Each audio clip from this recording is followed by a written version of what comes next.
Здравейте всички! Това е втора част от поредицата как да получа разрешително за късо нарезно оръжие за самоохрана. В това видео ще обърна внимание на изпита на курса за безопасно боравене с огнестрелно оръжие, там където приключи първото видео, както ще обърна внимание на подаването на документи в служба КОС към МВР за разрешение за закупуване на късонарезно оръжие. Относно изпита, самия изпит е разделен на две части, както и курса.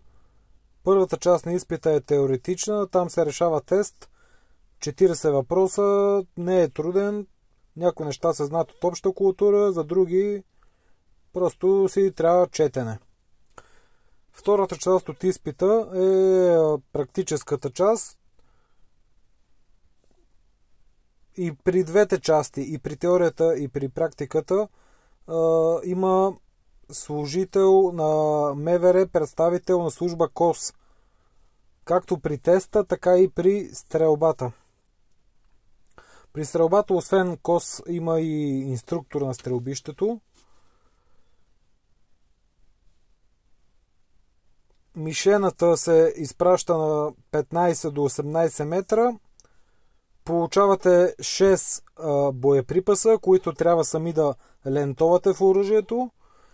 Сами да го заредите при команда. Всичко това се случва.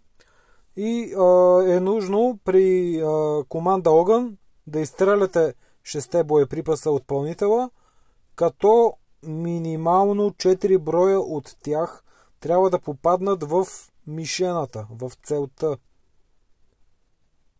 Времето за изпита, теста плюс стрелбата е около 1 час отнема. Цената влиза в общата цена, която е на курса, освен ако няма друга договорка с стрелбището. След успешно преминат изпит, е нужно да изчакате известно време, няколко дни работни, най-малко 2, за да бъдат подготвени всички документи. Това от стрелбището ще ви кажа точно колко време е нужно. В случая при мен бяха 3 работни дни, след което се отива отново до стрелбището, за да си получите удостоверението за успешно преминат курс и изпит, като удостоверението трябва да бъде подпечатано с печат на Министерство на вътрешните работи. След това с пълен набор от документи, а именно свидетелство за съдимост, бележка от психодиспансер, удостоверение за завършен курс за безопасно боравене с огнестрелно оръжие, в оригинал и копия, също така копия на диплома за завършено минимум основно образование, както и ксерокопия и оригинална лична карта. Всички тия документи се носят в районното полицейско управление по лична карта и по место живеене. И по-конкретно там в служба КОС. Добре е, един съвет ще се позволя да ви дам, добре е предварително да се запознаете с работното време и приемното време за граждани на служба КОС. Възможно е да не работят всеки ден с граждани, затова е хубаво да се запознаете предварително. След като занесете всички тия документи в служба КОС, там задължително плащате такса в размер на 20 лева. И се попълва бланка готова, която е заявление до началника на районно управление, в което се посочва вида на исканото разрешение.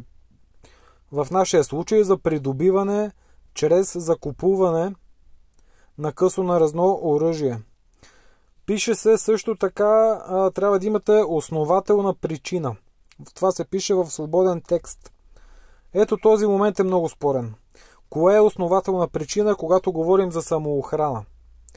Когато е за лов, лова е причина. Когато е за спорт, транспорта е причина. Но когато е самоохрана, закона не казва кое е основателна причина и това е една любима дъвка на, така да се каже, на косаджиите.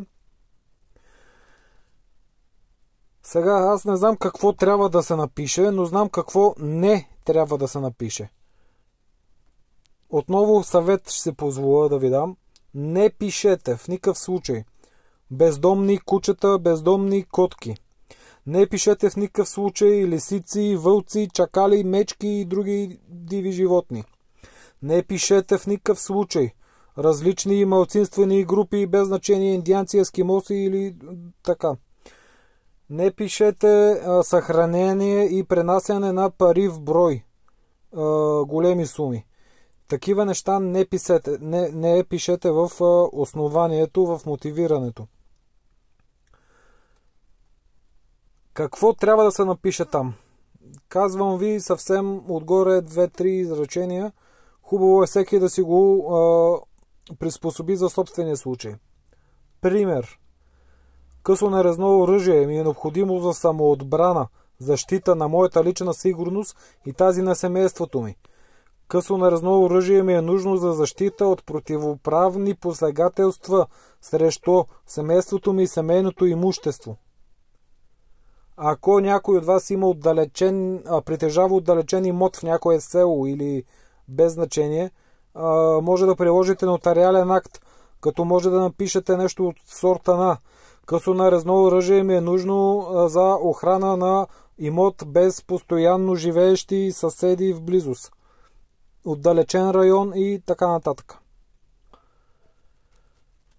След всичко това написано и подадено към служителът, който ви е приел в полицейското управление, той преглежда пълността на документите и ви издава талонче с входящ номер.